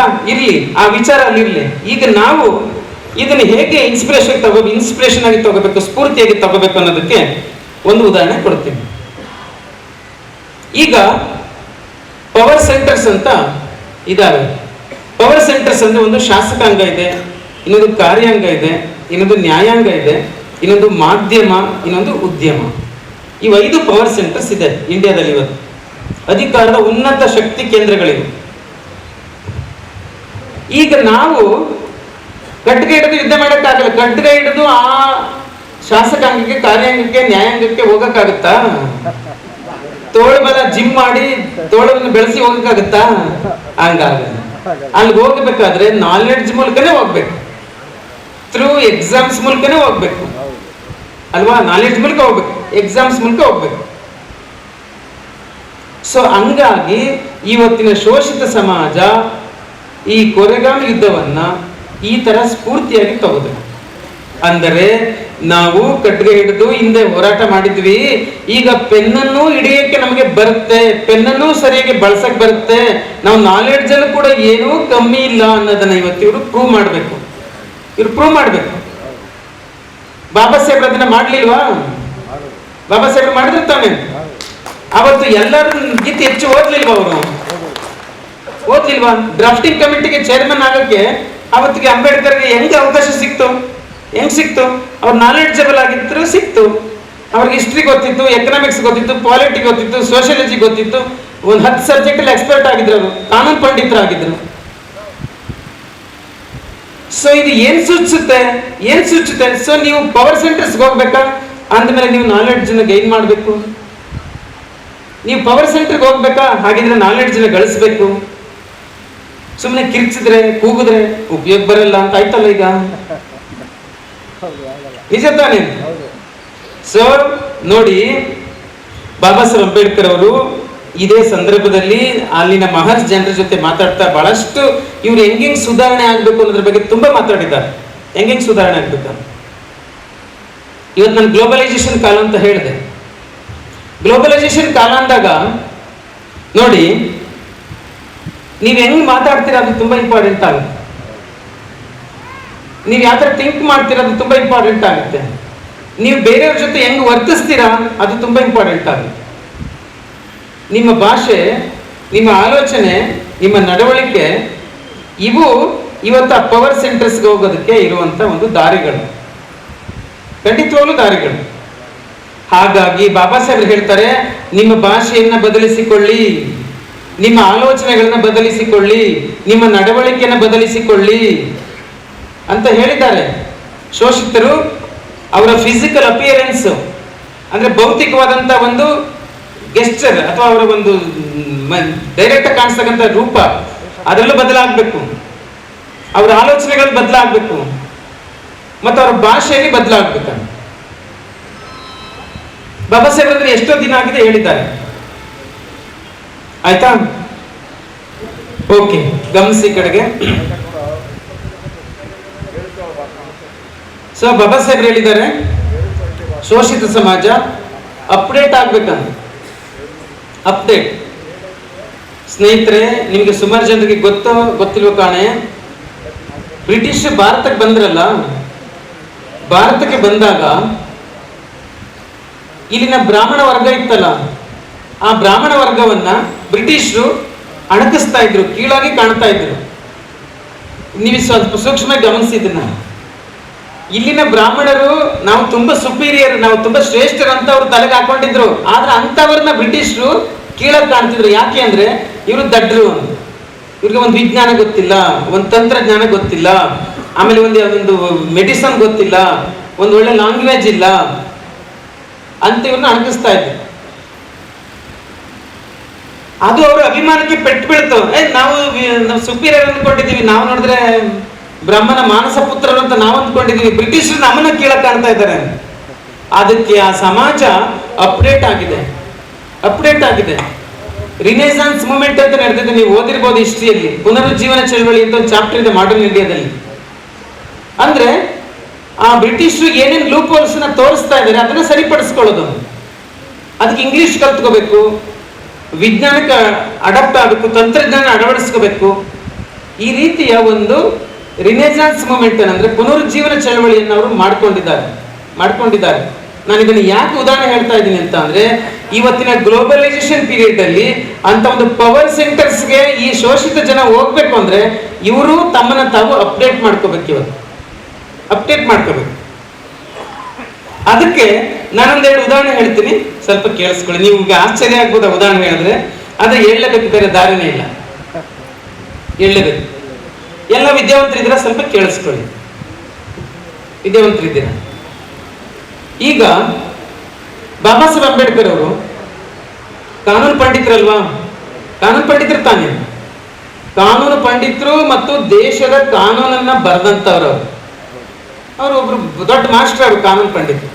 ಈಗ ಅಂಬೇಡ್ಕರ್ ಅವರು ಕಾನೂನು ಪಂಡಿತರಾದ ಮೇಲೆ ಅವ್ರ ಅನುಯಾಯಿಗಳು ನೂರಾರು ಜನ ಕಾನೂನು ಪಂಡಿತರು ಇರ್ಬೇಕಾಗಿತ್ತಲ್ವ ದೇಶದಲ್ಲಿ, ಸುಪ್ರೀಂ ಕೋರ್ಟ್ ಅಲ್ಲಿ, ಹೈಕೋರ್ಟ್ ಅಲ್ಲಿ ಇರ್ಬೇಕಾಗಿತ್ತಲ್ವಾ? ಆದ್ರೆ ಇದ್ದಾರ ನಿಮ್ ಪಿರಿಯಾಪಟ್ಟಣದಲ್ಲೇನೆ ಯಾರಾದ್ರೂ ಒಬ್ಬ ಅಂಬೇಡ್ಕರ್ ಲಾಯರ್, ಟಾಪ್ ಲಾಯರ್ ಒಬ್ಬ ಇದ್ದಾನೆ ಅಂತ ತೋರಿಸಿ ನೋಡೋಣ, ತೋರಿಸಿ ನೋಡೋಣ. ಅಂದರೆ ಕೇಳಿ, ನಾವು ಕೋರೆಗಾಂ ಕದನದಿಂದ ಇನ್ಸ್ಪಿರೇಷನ್ ತಗೋಬೇಕಾಗಿರೋದು ಹೇಗೆ ಅನ್ನೋದಕ್ಕೆ ನಾನು ನಿಮ್ಗೆ ಒಂದು ಉದಾಹರಣೆ ಹೇಳ್ತಾ ಇದ್ದೀನಿ ನಿಮಗೆ. ಈಗ ನೀವು ತೋಳ್ಬಲ ತೋರಿಸಿದ್ರೆ ಏನು ಪ್ರಯತ್ನ ಇಲ್ಲ. ಬಾಬಾ ಸಾಹೇಬ್ರ ಅರ್ಥಶಾಸ್ತ್ರದ ಪಂಡಿತರಲ್ವಾ? ಆದ್ರೆ ಅರ್ಥಶಾಸ್ತ್ರದಲ್ಲಿ ಪಂಡಿತರಿರೋ 100 ಜನ ತೋರಿಸಿ ನೋಡೋಣ ಇಂಡಿಯಾದಾದ್ಯಂತ ಎಲ್ಲರೂ ಇದ್ದಾರ ಅಂತ. ಇಲ್ಲ. ಸೊ ನಾನು ನಿಮಗೆ ಕಾರ್ಯಾಂಗ, ನ್ಯಾಯಾಂಗ, ಮಾಧ್ಯಮ, ಉದ್ಯಮ, ಶಾಸಕಾಂಗ ಅಂತ ಹೇಳಿದೆ ನಿಮಗೆ. ಇವು ಪವರ್ ಸೆಂಟರ್ಸ್ ಅಂತ. ಕಾರ್ಯಾಂಗದಲ್ಲಿ ನೀವೆಲ್ಲ ಅಧಿಕಾರಿಗಳು ನಿಮ್ಗೆ ಗೊತ್ತಾಗುತ್ತೆ, ಎ, ಬಿ, ಸಿ, ಡಿ ಅಂತ 4 ತರದ ಪೋಸ್ಟ್ ಇರ್ತಾವೆ. A group, B group, C group, D group ಅಂತ ಕೇಳಿದ್ರಲ್ಲ. ಡಿ ಗ್ರೂಪ್ ನಲ್ಲಿ, ಸಿ ಗ್ರೂಪ್ ನಲ್ಲಿ ಅಂಬೇಡ್ಕರ್ ವಾದಿಗಳು ತುಂಬಿ ತೊಳಗ್ತಾರೆ, ಕರೆಕ್ಟಾ? ಆದ್ರೆ ಎ ಗ್ರೂಪ್ ನಲ್ಲಿ ಎಲ್ಲಿದ್ದಾರೆ? ಕಡಿಮೆ ಇದ್ದಾರೆ. So A group policy making body, ಅದು ಕಾನೂನು ಮಾಡುವಂತ ಜಾಗ, ಅಲ್ಲಿ ಇವರು ಇಲ್ಲ. ಆದ್ರೆ ಬೀದಿಲಿ ಮಾತ್ರ ಕೂಗಿ ಕಿರ್ಚಿ ಅಂದ್ರೆ ಎಷ್ಟಾದ್ರೂ ಕಿರ್ತಾರೆ ಇವರು. ನ್ಯಾಯಾಂಗದಲ್ಲಿ ಇಲ್ಲ, ಕಾರ್ಯಾಂಗದಲ್ಲಿ ಇಲ್ಲ. ನೀವು ಮಾಧ್ಯಮ, ಉದ್ಯಮ ಅಂತ ಬಂದಾಗ ಅಲ್ಲೂ ಸಹಿತವಾಗಿ ಇವರ ಪಾಲು ತುಂಬಾ ತುಂಬಾ ತುಂಬಾ ಕಡಿಮೆ ಇದೆ. ನಿಮ್ಗೊಂದು ಉದಾಹರಣೆ ಕೊಡ್ತೀನಿ. ಈಗ ಉದ್ಯಮ ಕ್ಷೇತ್ರ 92ನೇ ಇಸ್ವಿಯಿಂದ ಇಲ್ಲಿವರೆಗೆ ಸುಮಾರು ಹೆಚ್ಚು ಕಡಿಮೆ 33 ವರ್ಷ ಆಗಿದೆ. 33 ವರ್ಷದಿಂದ ಗ್ಲೋಬಲೈಸೇಷನ್ ನಡೀತಾ ಇದೆ ಭಾರತದಲ್ಲಿ, ಪ್ರೈವೇಟೈಸೇಷನ್ ನಡೀತಾ ಇದೆ. ಗವರ್ಮೆಂಟ್ ಸೆಕ್ಟರ್ ಕ್ಷೀಣಿಸಿ ಪ್ರೈವೇಟ್ ಸೆಕ್ಟರ್ ವೃದ್ಧಿ ಆಗ್ತದೆ. ಈಗ ಪ್ರೈವೇಟ್ ಸೆಕ್ಟರ್ ವೃದ್ಧಿ ಆದಾಗ ನೀವು ಅಂಬೇಡ್ಕರ್ ಅನುಯಾಯಿಗಳು ಅಪ್ಡೇಟ್ ಆಗ್ಬೇಕಲ್ವಾ? ಅಪ್ಡೇಟ್ ಆಗ್ಬೇಕು ತಾನೆ, ಬಿಸ್ನೆಸ್ ತೊಡಗಿಸ್ಕೋಬೇಕು ತಾನೆ. ಎಲ್ಲಿ ತೊಡಗಿಸ್ಕೊಂಡಿದ್ದಾರೆ? ತೊಡಗಿಸ್ಕೊ. 33 ವರ್ಷ ಆಯ್ತಲ್ಲ ನೀವು ಗ್ಲೋಬಲೈಸೇಷನ್ ಪ್ರೈವೇಟೈಸೇಷನ್ ಶುರುವಾಗಿ. ಈ ಅಂಬೇಡ್ಕರ್ ಅನುಯಾಯಿಗಳಲ್ಲಿ ಅಥವಾ ಅಂಬೇಡ್ಕರ್ ವಾದಿಗಳಲ್ಲಿ ಅಂಬಾನಿಗಳು, ಅದಾನಿಗಳು, ಬಿರ್ಲಾಗಳು ಸೃಷ್ಟಿಯಾಗಿದ್ದಾರಾ? ಯಾಕೆ ಅಪ್ಡೇಟ್ ಆಗಿಲ್ಲ ಇವರು? ಸೊ ಇದನ್ನು ಸೂಕ್ಷ್ಮವಾಗಿ ಯೋಚನೆ ಮಾಡಿ. ಇದಕ್ಕೆ ಒಂದು ಮನಸ್ಥಿತಿ ಬೇಕಾಗುತ್ತೆ. ಒಂದು ಮನಸ್ಥಿತಿ. ಎಂತ ಮನಸ್ಥಿತಿ ಗೊತ್ತಾ? ನಾನು ಇದನ್ನು ಎಷ್ಟು ಉದಾಹರಣೆ ಕೊಟ್ಟಿದ್ದೀನಿ, ಈಗಲೂ ಉದಾಹರಣೆ ಕೊಡ್ತೀನಿ ನಿಮ್ಗೆ ಆಶ್ಚರ್ಯ ಆಗ್ಬೋದು. ಈಗ ನಿಮ್ಗೂ, ನೀವೆಲ್ಲ ಇಲ್ಲಿ ಅಂಬೇಡ್ಕರ್ ವಾದಿಗಳು ಕೂತಿದ್ರಿ, ನಿಮ್ಗೂ ಒಬ್ಬ ಮಾರವಾಡಿಗೂ ಜಗಳ ನಡೆದ್ರೆ ಯಾರು ಗೆಲ್ತಾರೆ? ನಿಮ್ಗೂ ಮಾರವಾಡಿಗೂ ಫೈಟ್ ನಡೀತೆ ಅನ್ಕೊಳ್ಳಿ, ಕೈ ಹಿಡ್ಕೊಂಡು ಇಬ್ಬರಿಗೂ ಜಗಳ ಆಗುತ್ತೆ. ಯಾರು ಗೆಲ್ತಾರೆ? ಯಾರು ಗೆಲ್ಲೋದು? ಮಾರವಾಡಿ ಎಲ್ಲ ಗೆಲ್ಲೋದು, ನೀವೇ ಗೆಲ್ಲೋದು. ನೀವು ಹೊಡೆದು ಅವನ್ನ ಬೆದರಿಸ್ಬಿಡ್ತೀರಾ. ಅವ್ನು ಹೊಡೆಸ್ಕೊಂಡು ಮಾತಾಡ್ದೇನೆ ಸೈಲೆಂಟಾಗಿ ಹೊರಟೋಗ್ತಾನೆ. ನೀವಂತೀರಾ ಎದುರು ಪುಕ್ಕಲ ನೋಡಿ ಹೆಂಗೆ ಎದ್ರಕೊಂಡು ಹೊರಟೋಗ್ಬಿಟ್ಟ, ಬಾಲ ಮುದ್ರಕೊಂಡು ಹೊರಟೋದ ಅಂತ ನೀವಂತೀರಾ. ಬಟ್ ಆ ಕ್ಷಣದಲ್ಲಿ ಗೆದ್ದವ್ರು ಯಾರು? ಅವನು ನಿಮ್ಮ ಜೊತೆ ಯಾಕ್ರಿ ಗೆಲ್ಬೇಕು? ಆದ ಬೀದಿನಲ್ಲಿ ಅವನು ರಾಜಸ್ಥಾನಕ್ಕೆ ಬಂದಿರೋದು ನಿಮ್ಮೊಂದಿಗೆ ಜಗಳಾಡ್ಕೊಂಡು ನಿಂತ್ಕೊಳಕ? ಯಾಕೆ? ಅವನು ಬಿಸ್ನೆಸ್ ಅಲ್ಲಿ ಸಕ್ಸಸ್ ಆಗ್ತಾನೆ, ನಿಮ್ ಜೊತೆ ಯಾಕೆ ಜಗಳ ಆಡ್ತಾನೆ ಅವನು? ಆ ಮೈಂಡ್ ಸೆಟ್ ನೋಡಿ, ಆ ಮೈಂಡ್ ಸೆಟ್. ಜಗಳ ಆಡುವಂತ ಸಂದರ್ಭ ಬಂದಾಗ್ಲೂ ಜಗಳ ಆಡದೇ ಇರೋದಿದೆಯಲ್ಲ, ಪ್ರವೋಕ್ ಮಾಡಿದಾಗ್ಲೂ ಪ್ರವೋಕ್ ಆಗದೆ ಇರೋದಿದೆಯಲ್ಲ, ಯಾರಾದ್ರೂ ಕೆಣಕದಾಗ ಉದ್ರೇಕ ಆಗದೆ ಇರೋದಿದೆಯಲ್ಲ, ಅದು ಮನೋಬಲ ಅಂತ. ಆ ಮನೋಬಲ ದಲಿತರಿಗೆ, ಹಿಂದುಳಿದ ಜಾತಿಗಳಿಗೆ ಇದೆಯಾ? ಮತ್ತೆ ಇವ್ರು ಬಿಸ್ನೆಸ್ ಅಲ್ಲಿ ಹೆಂಗ್ ಸಕ್ಸಸ್ ಆಗ್ತಾರೆ? ಇವ್ರಲ್ಲಿ ಉದ್ಯಮಿಗಳು ಹೆಂಗ್ ಹುಟ್ಟುತ್ತಾರೆ? ಕಾಲ್ ಕೆರೀತಾರೆ ಜಗಳಕ್ಕೆ. ನೋಡಿದಿರಿ, ಇವ್ರು ಕಾಲ್ ಕೆರೀತಾರೆ. ಒಂದ್ ಸಣ್ಣ ಸಮಸ್ಯೆನ ದೊಡ್ಡ ರಂಪ ಮಾಡ್ಬಿಡ್ತಾರೆ. ಉಗ್ರಲ್ಲಿ ತೆಗಿಬಹುದು ಸಮಸ್ಯೆನೆ, ಕೊಡ್ಲಿ ತಗೋಬರ್ತಾರೆ ಇವರು. ಉಗ್ರಲ್ಲಿ ತೆಗಿಯೋ ಸಮಸ್ಯೆಗೆ ಕೊಡ್ಲಿ ಹೊತ್ಕೊಂಡು ಬರ್ತಾರೆ. ನಾನು ಇದನ್ನ ಇಲ್ಲಿಗೆ ಯಾಕೆ ಬಿಡಿಸಿ ಹೇಳ್ತಾ ಇದ್ದೀನಿ ಅಂತ ಅಂದ್ರೆ, ಇವತ್ತು ಕೋರೆಗಾಮ್ ಕದನದಂತ ಕದನ ಇನ್ನೆಂದೂ ನಡೆಯಲ್ಲ, ಸಾಧ್ಯನೇ ಇಲ್ಲ. ಬಾಬಾ ಸಾಹೇಬ್ ಅಂಬೇಡ್ಕರ್ ಅವರ ಕಾನ್ಸ್ಟಿಟ್ಯೂಂಟ್ ಅಸೆಂಬ್ಲಿ ಹೇಳ್ಬಿಟ್ಟಿದ್ದಾರೆ, ನಾವು ಡೆಮೊಕ್ರೆಟಿಕ್ ಯುಗದಲ್ಲಿದ್ದೀವಿ, ನಮ್ಮದೇ ಆದಂತ ಒಂದು ನ್ಯಾಯಾಂಗ ಇದೆ, ನಮ್ಮದೇ ಆದಂತ ಒಂದು ಸಿಸ್ಟಮ್ ಇದೆ. ಪ್ರತಿಯೊಬ್ರು ಕೂಡ ನೀವೇನೇ ರೈಟ್ಸ್ ನ ಪಡ್ಕೋಬೇಕಾದ್ರೂ ಡೆಮೊಕ್ರೆಟಿಕ್ ವೇನಲ್ಲೇ ಪಡ್ಕೋಬೇಕು. ದಂಗೆ ಜಗಳ ಇದಕ್ಕೆಲ್ಲ ಆಸ್ಪದ ಇಲ್ಲ ಅಂತ ಅವರೇ ಸಂವಿಧಾನ ರಚನಾ ಸಭೆಯಲ್ಲಿ ಹೇಳ್ಬಿಟ್ಟಿದ್ದಾರೆ. ಹಾಗಾಗಿ ಇನ್ನಂತ ಯುದ್ಧಗಳು ನಡಿಬಾರದು. ಆದ್ರೆ ಈಗ ಬೇಕಾಗಿರೋದು, ಶೋಷಿತರಿಗೆ ಬೇಕಾಗಿರೋದು ನಾಲೆಡ್ಜ್, ಪವರ್, ಮತ್ತೆ ಅದಕ್ಕೆ ಬೇಕಾದ ಒಂದು ಸಂಸ್ಕಾರ, ಅದಕ್ಕೆ ಬೇಕಾದ ಒಳ್ಳೆ ಭಾಷೆ, ಒಳ್ಳೆ ನಡವಳಿಕೆ, ಒಳ್ಳೆ ಸಂಯಮ, ಎಲ್ಲವನ್ನ ಒಳಗೊಳ್ಳುವಂತ ಒಂದು ಕ್ಯಾರೆಕ್ಟರ್. ನಾನೊಂದು ಮಾತು ಹೇಳ್ತೀನಿ, ಯಾರು ಬೇಸರ ಮಾಡ್ಕೋಬಾರ್ದು. ಮತ್ತೆ ನಿಮ್ಮ ಸಂಘಟಕರನ್ನು ತುಂಬಾ ಅಪ್ರಿಸಿಯೇಷನ್ ಮಾಡ್ತೀನಿ. ಯಾಕೆಂದ್ರೆ ಇಲ್ಲಿ ಎಲ್ಲರನ್ನೂ ಸೇರಿಸಿದ್ದಾರೆ, ಅವರು ಎಲ್ಲಾ ಸಮಾಜದವ್ರನ್ನೂ ಸೇರಿಸಿದ್ದಾರೆ. ನಿಜವಾಗ್ಲೂ ಅಪ್ರಿಸಿಯೇಟ್ ಮಾಡಬೇಕು, ಎಲ್ಲ ಸಮಾಜದವ್ರನ್ನೂ ಸೇರಿಸಿದ್ದಾರೆ. ನಾನು ಇದನ್ನು ಯಾಕೆ ಹೇಳ್ತೀನಿ ನೋಡಿ, ನೀವು ಅಂಬೇಡ್ಕರ್ ವಾದಿಗಳು ಏನೇ ಕಾರ್ಯಕ್ರಮ ಮಾಡಿ ಯಾವುದೇ ಸವರ್ಣೀಯರನ್ನ ಕೆಣಕಬಾರದು. ಎಲ್ಲನ್ನು ಒಳಗೊಳ್ಳುವ ಹಾಗೆ, ಎಲ್ಲರನ್ನ ವಿಶ್ವಾಸ ತೆಗೆದುಕೊಳ್ಳುವ ಹಾಗೆ ಮಾಡ್ಬೇಕು. ಆಗ ನಿಮ್ಗೆ ಬಲ, ನಿಮ್ಗೆ ಗೆಲುವು ಮತ್ತು ಸಕ್ಸಸ್ ಸಾಧ್ಯ. ಬಾಬಾ ಸಾಹೇಬರು ಕೂಡ ಹೀಗೆ ಮಾಡಿದ್ದಾರೆ. ಮತ್ತು ನಮ್ಮೆಲ್ಲ ಪೂರ್ವಿಕರು ನೀವು ಯಾರೇ ನೋಡ್ಕೊಂಡು ಬನ್ನಿ, ಮಹಾತ್ಮ ಜ್ಯೋತಿಬಾ ಫುಲೆ ಆಗ್ಬೋದು, ಶಾಹು ಮಹಾರಾಜ ಆಗ್ಬೋದು, ಬಾಬಾ ಸಾಹೇಬ್ ಎಲ್ಲರೂ ಕೂಡ ಹೀಗೆ ಮಾಡಿದ್ದಾರೆ. ಅದಕ್ಕೆ ಒಳ್ಳೆ ಭಾಷೆಯನ್ನ, ಒಳ್ಳೆ ನಡವಳಿಕೆಯನ್ನ ಅಂಬೇಡ್ಕರ್ ಅನುಯಾಯಿಗಳು ಎಲ್ಲ ಕಡೆ ಬಳಸಬೇಕು. ಅಪ್ಪಿ ತಪ್ಪಿಯೂ ಕೂಡ ಉದ್ರೇಕಕಾರಿಯಾದಂತಹ ವಾತಾವರಣ ನಿರ್ಮಾಣ ಆಗೋಕ್ಕೆ ಬಿಡಬಾರ್ದು. ಅವತ್ತು ಯುದ್ಧ ಆಯ್ತು, ನಿಮ್ಗೆ ಸದೆ ಬೆಳೆದು ಬಿಡ್ತೀವಿ, ಹಂಗ್ ಮಾಡ್ಬಿಡ್ತೀವಿ, ಹಿಂಗ್ ಮಾಡ್ಬಿಡ್ತೀವಿ ಅಂತ ಇವತ್ತು ಎಷ್ಟೋ ಜನ ಭಾಷಣ ಮಾಡ್ತಾರೆ. ನನಗೆ ಗೊತ್ತು ಸದೆ ಬಡಿಯಕ್ಕೆ ಈಗ ಯಾರು ಬೀದಿ ನಿಂತಿಲ್ಲ ನಿಮ್ಮ ಹತ್ರ. ನಿಮ್ ಜೊತೆ ಯಾಕೆ ನಿಂತ್ಕತ್ರ? ಅವ್ರು ಇದಾರೆ, ಸುಪ್ರೀಂ ಕೋರ್ಟ್ ಅಲ್ಲಿ, ಹೈಕೋರ್ಟ್ ಅಲ್ಲಿ ಇದ್ದಾರೆ. ನಿಮ್ಗೆ ಎಲ್ಲಿ ಬಡಿತಾರ ಅವರು? ನೀವು ಬೀದಿ ಕೂಗಿದ್ರೆ ಏನ್ ಪ್ರಯತ್ನ ಏನಾಗುತ್ತೆ? ಸೊ ಹಾಗಾಗಿ ಬಂಧುಗಳೇ, ಕೋರೆಗಾಮ್ ಯುದ್ಧದ ಒಂದು ಇನ್ಸ್ಪಿರೇಷನ್ ಇವತ್ತು ಈ ತರ ಬದಲಾಗಿದೆ. ನಾನು ನಿಮಗೆ ಏನು ಹೇಳ್ತೀನಿ ಅಂತ ಅಂದ್ರೆ, ಬಾಬಾ ಸಾಹೇಬ್ ಅಂಬೇಡ್ಕರ್ ಅವರು ಒಂದು ಮಾತನ್ನ ಹೇಳಿದ್ದಾರೆ. ಈ ಶೋಷಿತ ಸಮಾಜಗಳಿಗೆ ಒಂದು ಗ್ರೇಟ್ ಅಂಬಿಷನ್ ಇಲ್ಲ, ಒಂದು ಮಹತ್ವಾಕಾಂಕ್ಷೆ ಇಲ್ಲ. ಒಂದು ಸ್ಪೀಚ್ ಮಾಡ್ತಾ ಹೇಳಿದ್ದಾರೆ ಅವರು. ಹಂಗಂದ್ರೆ ಏನು? ಒಂದು ಉದಾಹರಣೆ ಕೊಡ್ತಾರೆ ಅವರು. ಒಬ್ಬ ಬ್ರಾಹ್ಮಣ ಮಹಿಳೆ ಒಂದು ಮಗುವನ್ನ ಹೆತ್ತರೆ ನನ್ನ ಮಗುವನ್ನ ಸುಪ್ರೀಂ ಕೋರ್ಟ್ ಜಡ್ಜ್ ಮಾಡಬೇಕು ಅಂತ ಅವಳು ಪ್ಲಾನ್ ಮಾಡ್ತಾಳಂತೆ. ಒಬ್ಬ ಅಸ್ಪೃಶ್ಯ ಮಹಿಳೆ ಒಂದು ಮಗುವನ್ನ ಹೆತ್ತರೆ ನನ್ನ ಮಗುಗೆ ಈ ಪುರಸಭೆಯಲ್ಲಿ ಒಂದು ಡಿ ಗ್ರೂಪ್ ಕೆಲಸ ಸಿಕ್ಕದ್ದು ಸಾಕು ಅಂತ ಯೋಚನೆ ಮಾಡ್ತಾಳಂತೆ. ಇನ್ನೊಂದ್ಸರಿ ಕೇಳಿಸ್ಕೋಬೇಕು ನೀವು ಇದನ್ನ. ನೀವೆಲ್ಲ ಎಂಪ್ಲಾಯ್ಸ್ ಇದ್ದೀರಾ, ವಿದ್ಯಾವಂತರಿದ್ದೀರಾ, ಸ್ವಲ್ಪ ಕೇಳಿಸ್ಕೊಳ್ಳಿ ಎಲ್ರಿಗೂ ಕೂಡ. ಒಬ್ಬ ಬ್ರಾಹ್ಮಣ ಮಹಿಳೆ ಮಗುವನ್ನ ಹೆತ್ತರೆ ತನ್ನ ಮಗು ಸುಪ್ರೀಂ ಕೋರ್ಟ್ ಜಡ್ಜ್ ಆಗ್ಬೇಕು, VC ವೈಸ್ ಚಾನ್ಸಲರ್ ಆಗ್ಬೇಕು, ಕಾನೂನು ಪಂಡಿತ ಆಗ್ಬೇಕು ಅಂತ ಅವಳು ಥಿಂಕ್ ಮಾಡ್ತಾಳೆ. ಬಟ್ ಅಸ್ಪೃಶ್ಯ ಮಹಿಳೆ ಮಗುವನ್ನ ಹೆತ್ತರೆ ನನ್ನ ಮಗುಗೆ ಈ ನಗರಸಭೆಯಲ್ಲಿ ಒಂದು ಕಸ ಗುಡಿಸೋ ಕೆಲಸ, ಒಂದು ಟೀ ಕಾಫಿ ತಗೊಂಡು ಹೋಗುವಂತ ಒಂದು ಡಿ ಗ್ರೂಪ್ ನೌಕರಿ ಸಿಕ್ಕರು ಸಾಕು ಅಂತ ಯೋಚನೆ ಮಾಡ್ತಾಳೆ. ಯಾಕಂಗೆ ಯೋಚನೆ ಮಾಡ್ತಾಳೆ? ಇವಳು ಯಾಕೆ ಹಿಂಗೆ ಯೋಚನೆ ಮಾಡ್ತಾಳೆ, ಅವಳ್ಯಾಕೆ ಹಂಗೆ ಯೋಚನೆ ಮಾಡ್ತಾಳೆ? ಇದು ಮಾನಸಿಕ ಸಮಸ್ಯೆ. ಇದು ಅಂತ ಮಾನಸಿಕ ಸಮಸ್ಯೆ. ನೀವು ಎಷ್ಟು ಜನ ಎಂಪ್ಲಾಯ್ಸ್ ಇದ್ದೀರಲ್ಲ ಇಲ್ಲಿ, ನಿಮ್ಮ ಮಗನ ನಾನು ಫಾರಿನಲ್ಲಿ ಓದಿಸ್ಬೇಕು ಅಂತ ಎಷ್ಟು ಜನ ಥಿಂಕ್ ಮಾಡಿದ್ದೀರಾ? ನನ್ನ ಮಗನ ನ್ಯಾಷನಲ್ ಲಾ ಸ್ಕೂಲಲ್ಲಿ ಓದಿಸ್ತೀನಿ, ನನ್ನ ಮಗನ IIT ನಲ್ಲಿ IIM ಅಲ್ಲಿ ಓದಿಸ್ತೀನಿ ಅಂತ ಎಷ್ಟು ಜನ ಪ್ಲಾನ್ ಮಾಡಿದ್ದೀರಾ? ಒಂದು SDC ಆದ್ರೆ ಸಾಕು, ಒಂದು FDC ಆದ್ರೆ ಸಾಕು, ಒಂದು ಕಂಡಕ್ಟರ್ ಆದ್ರೆ ಸಾಕು, ಒಂದು ಪೊಲೀಸ್ ಆದ್ರೆ ಸಾಕು, ಒಂದು ಟೀಚರ್ ಆದ್ರೆ ಸಾಕು ರೀ. ನಿಮಗೆ ಓದ್ಸೋಕೆ ನಿಮ್ಮ ಹತ್ರ ಶಕ್ತಿ ಇದೆ, ನೀವು ಟಾಪ್ ಪೊಸಿಷನ್ಗೆ ಕಳ್ಸಲ್ಲ ಮಕ್ಕಳನ್ನ. ಹಳ್ಳಿಲಿರೋ ಮಕ್ಕಳಿಗೆ ಓದ್ಸಕ್ಕೆ ಯಾರು ಇಲ್ಲ ಅಲ್ಲಿ, ಅವರು ಕಳ್ಸಕ್ಕಾಗಲ್ಲ, ನೀವು ಕಳ್ಸಲ್ಲ, ಅವರು ಕಳ್ಸಲ್ಲ. ಇನ್ನು ಉನ್ನತವಾದ ಹುದ್ದೆಗಳಿಗೆ ಯಾರು ಹೋಗ್ಬೇಕು? ಹೆಂಗ್ ಹೋಗ್ಬೇಕು?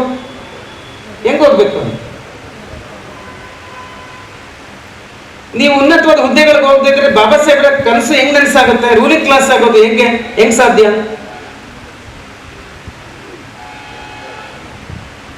ಅದಕ್ಕೇನೆ ಬಾಬಾ ಸಾಹೇಬ್ ಹೇಳ್ತಾರೆ, ನಮ್ಮ ಭಾಷೆಯಲ್ಲಿ ಸುಧಾರಣೆ ಆಗಬೇಕು, ನಮ್ಮ ಆಲೋಚನೆಗಳಲ್ಲೂ ಸುಧಾರಣೆ ಆಗ್ಬೇಕು ಅಂತ.